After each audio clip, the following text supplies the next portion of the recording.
Hi everyone, hope you are doing well from wherever you're watching this channel, depending on your time zone. Now, William Ruto has lied to Kenyans for too long. To an extent, he is now normalizing lying. Anytime he speaks, he easily just lie. Live on camera. So there's no difference when he's in private or when he's on camera, when he's in public. It is normal for him to tell lies. But the good thing is that Kenyans are learning that they have a president who is literally a liar. So when he speaks, they take his statement as mere political statement. You don't buy into Ruto's words. Any promise from Ruto, if you are buying into that, then you are an idiot. Those who believe in him. But now the worst is that with this behavior, William Ruto is extending the character of lying to international community. Just imagine, during Safari Rally, William Ruto told those people who were in attendance, if they want to see swimming lions, they need to go to Lamu. At one point, he said, if you want to see a parliament of baboons, you go to Suswa. Again, he said, if you want to see elephants taking shower, bathing elephants, you go to Tana River. That was William Samoei Ruto for you. You know what happened? After Ruto talking about the issue of swimming lions, tourists took it serious. So they decided they are going to visit that site. So Lamu has experienced a lot of visitors. They have received so many guests. Their end reason is to go and see lions swimming. But to their disappointment, they have found out that there's no lion in Lamu. The tourists have left when they are totally disappointed. You know, when the president speaks, you buy into his, because he speaks, you believe in him. And they believed in what Ruto said. So their focus was not on baboon, it was not on an elephant, it was on lion. So when they went there, they met the tourist, so the tour guide, and after consulting the tour guide, the surprise is that even the tour guide was surprised that the tourists are asking for to see swimming lions. And this is what the tourist is saying here. When they ask this, this is his response to the tourist. Now this is a tour guide. In my years as a tour guide, I have never seen the swimming lion, but I heard stories. So this is myth. It's mere stories. Whenever I picked, and this is what he's saying, now in surprise on what the tourists are asked him. This is what he's saying. Whenever I picked up the tourists from their hotels, they immediately ask to be taken to the spot where the lions swim. Hiyo ndio wanauliza. Tumeambiwa tuko na simba huku ambao wanaogelea. Tupeleke tuone pale. If you read this story, they're saying that according to another mzee there is saying that lion and elephants used to cross from mainland to Manda Island centuries ago. This is centuries ago. But Ruto was talking in the present. That means current, now. It means he was talking about something that he is well aware about. A parliament of baboons. They come and have a conversation about their affairs. If you want to see the baboon parliament, please visit Suswahia. The Minister for Tourism is here. She will tell you where it is. If you are looking for something to do with elephants, you're welcome to go to Tana River. That is where we have bathing elephants. If you have not seen an elephant having a shower, please visit Tana River. History has it, science has it, the world knows that you will have bathing elephants only in a place called Tana River. And if you want to see swimming lions,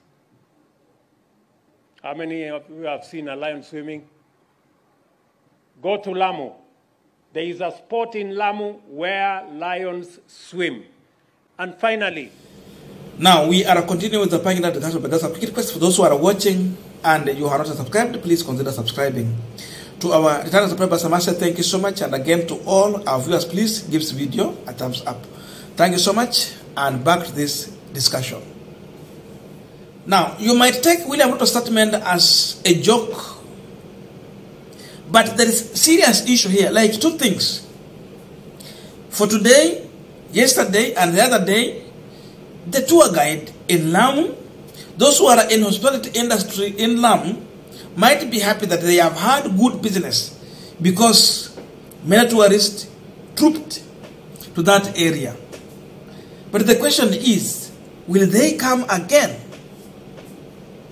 When someone leave a place when is disappointed, kwa wale wamefanya kwa hotel, hospitality.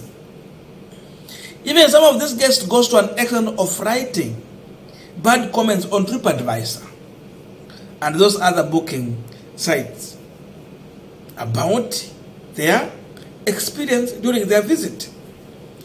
So imagine a guest leaving disappointed. You have had the business today.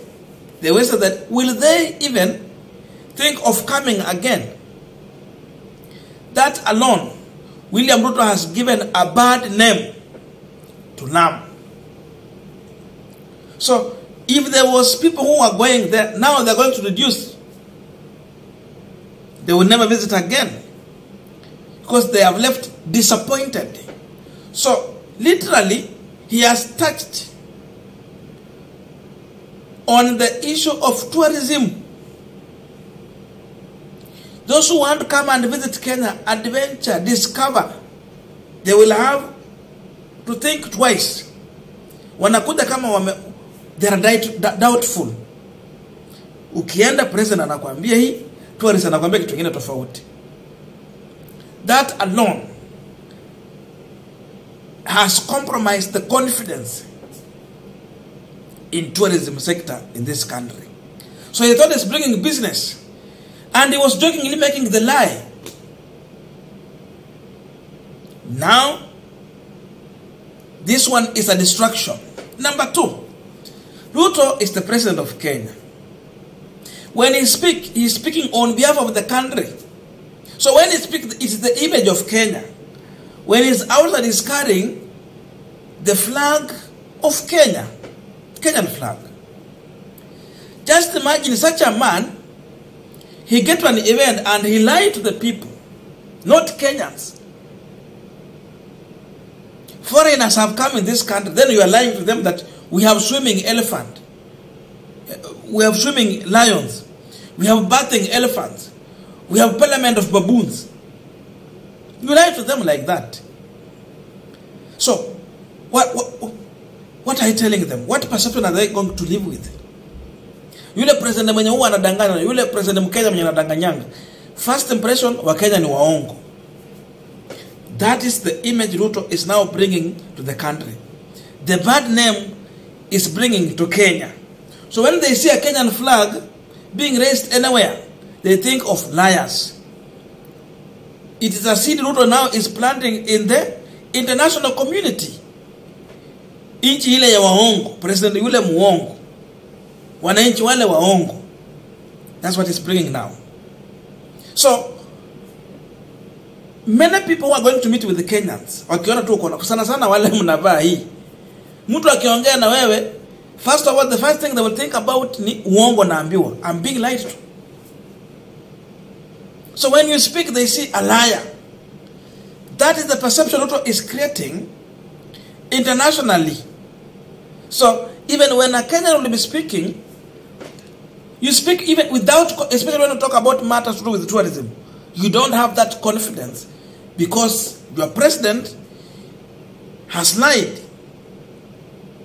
He has been lying to people during campaign. Every time he speaks, he's lying.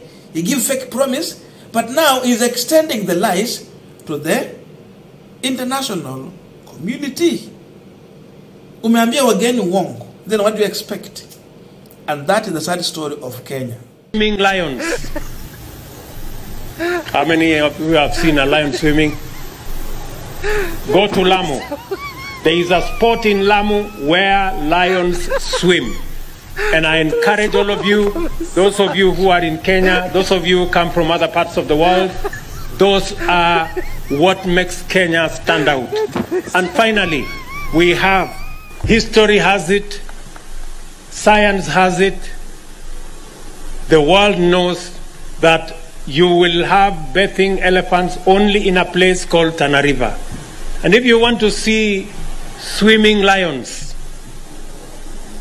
how many of you have seen a lion swimming? Go to Lamu. There is a spot in Lamu where lions swim. And I encourage all of you, those of you who are in Kenya,